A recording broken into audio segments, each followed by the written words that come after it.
Hi everyone! So, for those of you who don't know me, I'm Miss Hu, your physics teacher. So, in this video, what we're going to go through is the concept of distance and displacement as well as speed and velocity. So, just in case you're wondering, my eyes will tend to travel this side because I have a second screen set up over here, which is where my Jamboard is, and it's so much larger than my laptop screen, which is why I prefer to use the second screen. Okay, so without further ado, let's begin. But first, let me move my face out of the way. Ta-da! There we go. Okay, so before we jump into the concepts of distance, displacement, speed, and velocity, first of all, you need to be clear about the difference between scalar and vector quantities. Now, we're not going to cover scalar and vector in full in this video. If you'd like to have a better understanding, do check out my video lesson on scalar and vector quantities, which I'm sharing in the link, sharing the link up here. Okay, but what I'll do is just do a quick overview first so that we have we recall what scalar and vector before we jump into what's the difference between all these quantities which I just mentioned, right? So remember that scalar quantities are physical quantities with magnitude only. That means these are quantities with measurement values only. Direction is not considered at all. For example, if we were to measure the length of a pen, and you're like, ooh, the measurement here, okay, it's 15 centimeters. So 15 centimeters is the magnitude. There's no directions to consider whatsoever here. Or like, oh, the time taken to run from here to there is about 10 minutes. Okay, so 10 minutes is the time. It's a scalar quantity. It has magnitude only, no directions to consider. Vector quantities, on the other hand, have magnitude and direction. So not only do they have measurement values, we also must take into consideration the directions. So directions could be like left, right, up, down, north, east, south, west. But for the purposes of calculations, we will express directions in terms of positive and negative, where positive is in a certain direction, negative is in the opposite direction. So let's talk about distance and displacement. I'm going to write both distance and speed here on the scalar side because distance and speed are both scalar quantities. For example, distance is kind of like how far, it is between two different locations. So you only need the magnitude. The direction is not a consideration at all. And speed is how fast an object is moving. Again, directions not considered. You just need the number, i.e., the magnitude. However, there are vector equivalents of these measurements, which are displacement and velocity. I just copied and pasted because I lazy, all right? Yeah, I'm just going to put it side by side like this. So how you can consider distance and displacement is this. These two are actually they're actually kind of the same thing. Distance is scalar while displacement is vector. So you can think of displacement as the vector twin of distance. You can also think of it as, oh, displacement is actually distance with direction. Distance is, the SI unit of distance is meters. Whoops, wrong pen. Sorry, let me change that. SI unit of distance is meters, which means that the SI unit of displacement is also meters. The same is applied for speed and velocity as well. Speed is the scalar quantity, velocity is the vector twin of speed, which means that velocity is quite simply speed with direction. So if the SI unit of speed is, let me write it at the bottom, meters per second, the SI unit of velocity is also meters per second. So you can think of the major difference here is simply this, that one has direction and the other does not have direction. So we're going to focus on the vector quantities for linear motion calculations. But for the purpose of this video, I'll show the difference between both sets of quantities in this case. All right, so let's remember it this way. Distance, speed are scalar, no direction. Displacement, velocity are vectors, they have direction. Let's take a look at this slide.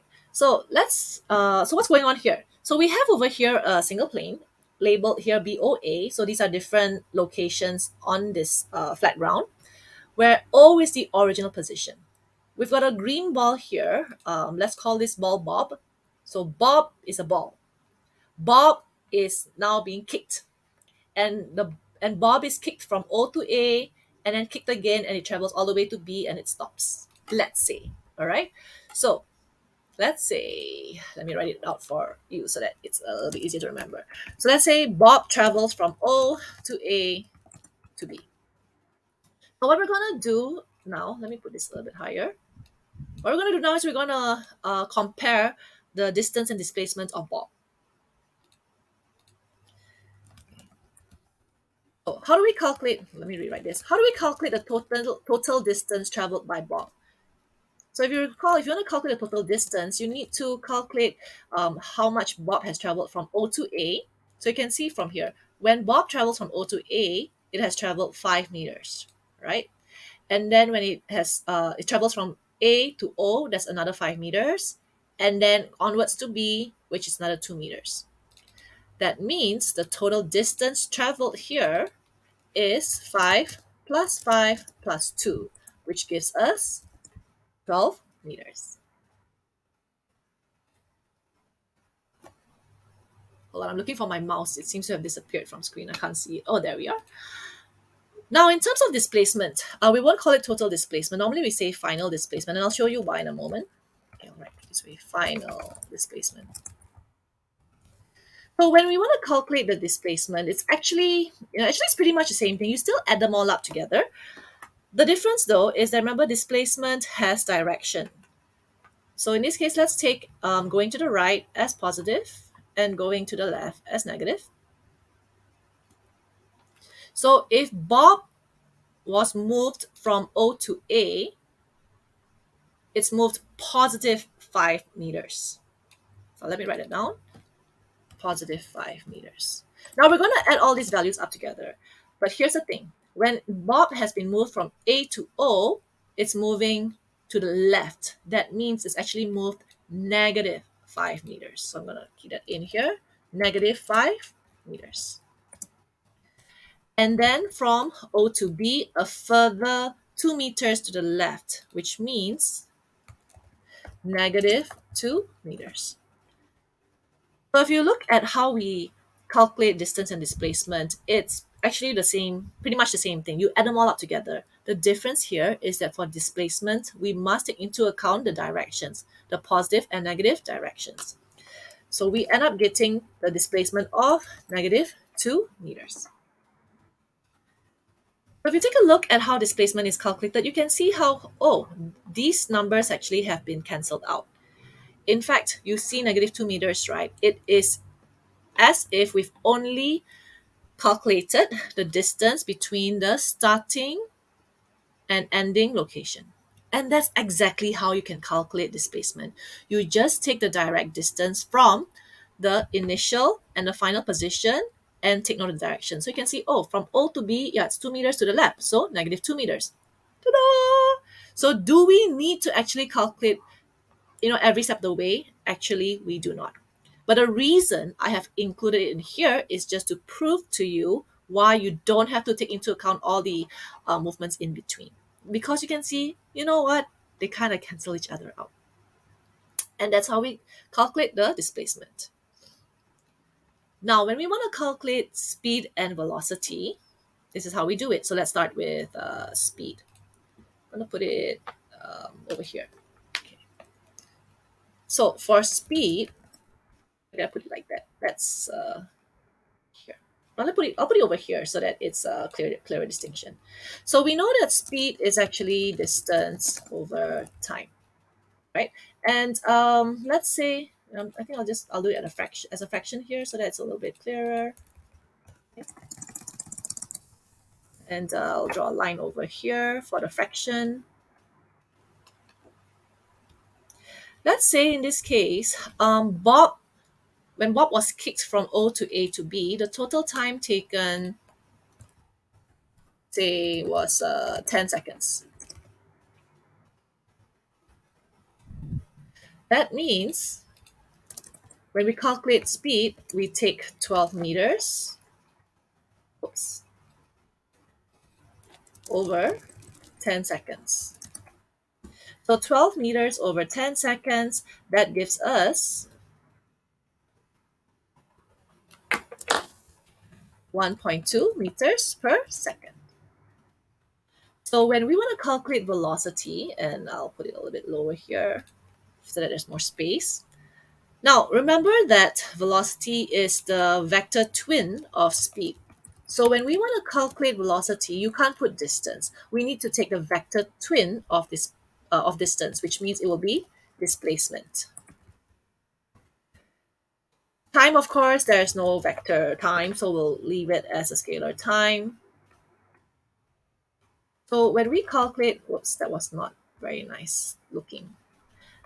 Okay, so when we calculate velocity, then you just need to put the displacement of -2 meters on top, and the time would be, it's still the same. Just because the number looks a little bit different doesn't mean that the time has changed, because it has still taken Bob 10 seconds to move from O to B. So we have -2 over 10, and that will give us a value of -0.2 meters per second. Oops, did I miss out a negative? There we go. -0.2 meters per second. So this velocity value represents kind of like the overall movement. What is the average velocity that Bob has taken to move from O to B? So even if it's moved this way, whatever way, okay, from here, ta, ta, ta. But overall, when we look at the numbers, it is as if Bob has moved at an average velocity of -0.2 meters per second to reach B, even though it's actually moving like that. Okay, so this is like an overview, a general overview of the numbers. Okay, so that's how we calculate speed and velocity based on distance and displacement. Now I'm just going to show you again. I know that this looks the same, but wait, all right? So now let's say Bob. This is still Bob. So in this scenario though, Bob has now been kicked so that it's moving not only from O to A to B, but back to O. And let's say the time taken is, let's say, 14 seconds. So in this case, when we want to calculate the total distance, you still need to add them all up, right? So the total distance would be O to A is 5, and back to O is another 5, to B is 2, and then back to O would be another 2. So that gives us 14 meters. So when we want to calculate the speed, I'll just put the numbers in straight away here. So speed would be total distance, right? 14 meters. Whoops. Make the square bigger. 14 meters divided by 10 seconds. And that would give us 1.4 meters. Oops, did I put 10? Sorry, I was thinking of the previous number. 14. So that would give us 1 meter per second. Whoops.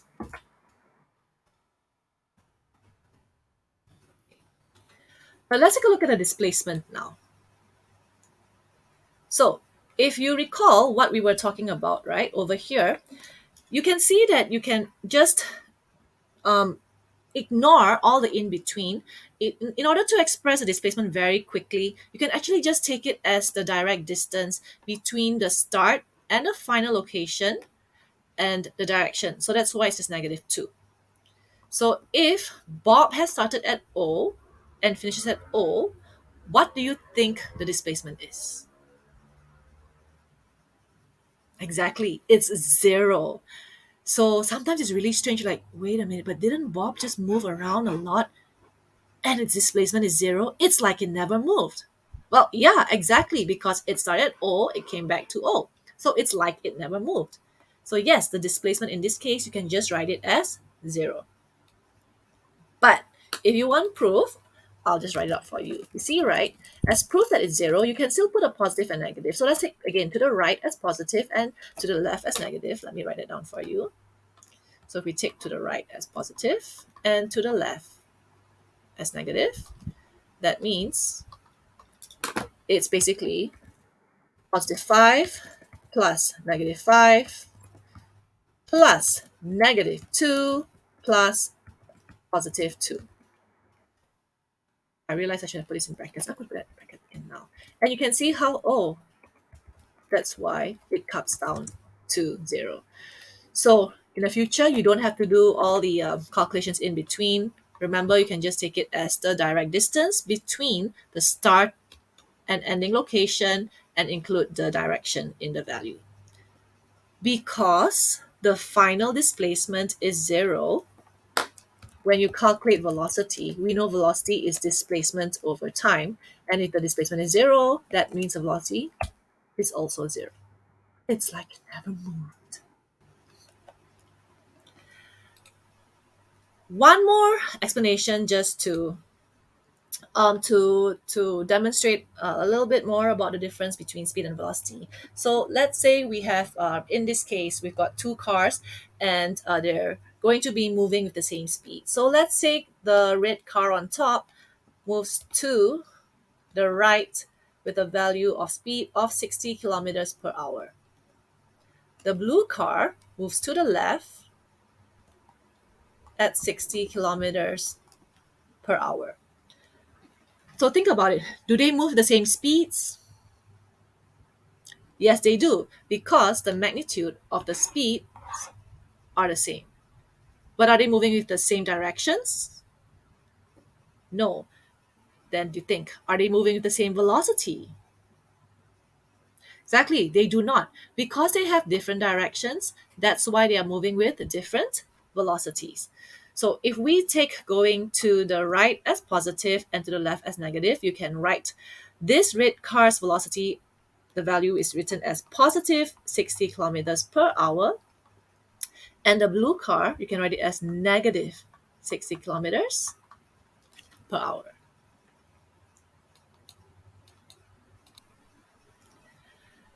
Right, so one more example just to show you the difference between, well, in this case, I'm going to focus more on distance and displacement because the earlier example that we used were all flat to, in a straight line like this.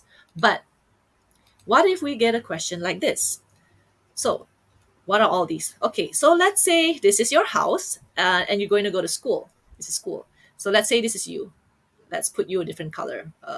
Let's use a neutral color. Okay, this is you. Okay, right. Okay, or me. Never mind. Okay, but whoever. Okay, let's call this ball. Let's call this ball gray. I know it's yellow, but this is gray. So Gray's at home, and Gray wants to go to school. Along the way, no. So Gray's going to walk. So Gray walks 3 kilometers, and along the way, Gray stops at a shop, decides to buy something, maybe buy lunch or something, and then continues to walk to school, which is another 4 kilometers. I know that's a long distance to walk. Let's just go with it and we just go. So in this case, the question that could be asked of you is, what is the distance that Gray has traveled from home to school? So if you know by now how to calculate this, you just take the distance and calculate the numbers as is. So it's 3 plus 4, which gives us 7 kilometers total. I'll put in a number here as well. Let's say the time taken was, let's keep it simple, 1 hour to walk. That means the speed which Gray has traveled would be distance over time. That would be 7 kilometers divided by 1 hour. That would be 7 kilometers per hour. Now, what about the displacement? In this case, there's no positive and negative to take note of, right? So given that this is a right angle, if you had to calculate displacement, we can already see from the earlier examples that you just need to take the direct distance from the starting and ending location, which means in this case, I'm going to draw it like this. It would be from home to school directly. This would be the displacement of Gray. And if you look, can you see that you get a right angle triangle? So if you want to calculate the displacement traveled, you need to use the Pythagoras theorem. So calculating the displacement, you would take square root of, let me write down the square root, it would be, I'll write the numbers here, 3 squared plus 4 squared. And that would give us a value of 5 kilometers. Now remember that displacement is a vector quantity, which means that you also need to calculate the direction in which gray has traveled. How do we determine the direction? Because you're like, oh, how do we take when there's no positive negative? So what you can do is you can measure the angle between the direction of gray's displacement with a known fixed direction. In this case, we're going to compare it from 3 kilometers. So as you can see from here, this is a right angle triangle, and you can calculate the angle by taking the function of tangent. I'm going to write down instead of typing it out because typing will take a while. So we'll have tangent theta, which we have labeled here, equals to 4 over 3. So if you want to calculate theta, you just need to take the inverse function of tangent of 4 over 3. And if we calculate it, pull out my calculator real quick. So 4 over 3 gives us 1.33. And what you do is you inverse the tangent. You will get 53.13 degrees. That means gray's displacement is 5 kilometers acting at 53.13 degrees from, you can think of it as anti-clockwise, from 3 kilometers. It means upwards this way, 53.13 degrees. You can also talk about it in terms of northeast if you like, but it's actually quite sufficient for now. In terms of the velocity traveled, it would be 5 kilometers over the same 1 hour because it took Gray 1 hour to get from home to school. So which means that the velocity is 5 kilometers per hour. I think I'm just going to backtrack a little bit to the angle because sometimes some questions may ask you to express it in terms of north, east, southwest, right? So let's say this was north. So if you want to determine the northeastness of this, I'm going to draw a dotted line here just to show this is how you figure it out.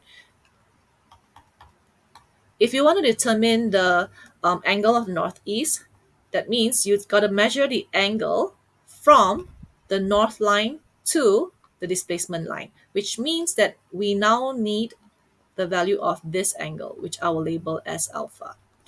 We already know what theta is. Theta is we know the value of theta is 53.13. So if we take the difference, 90 minus 53.13, you would get 36.87 degrees. So I'm going to write that here as the angle, the direction would be, this is how you write it, from north, the north line, towards displacement line.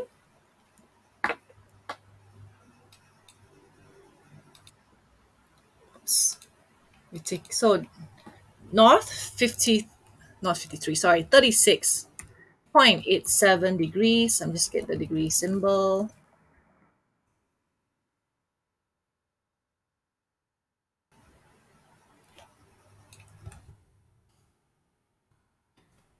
East.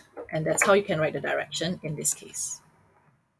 Just going to highlight the answers over here for clarity.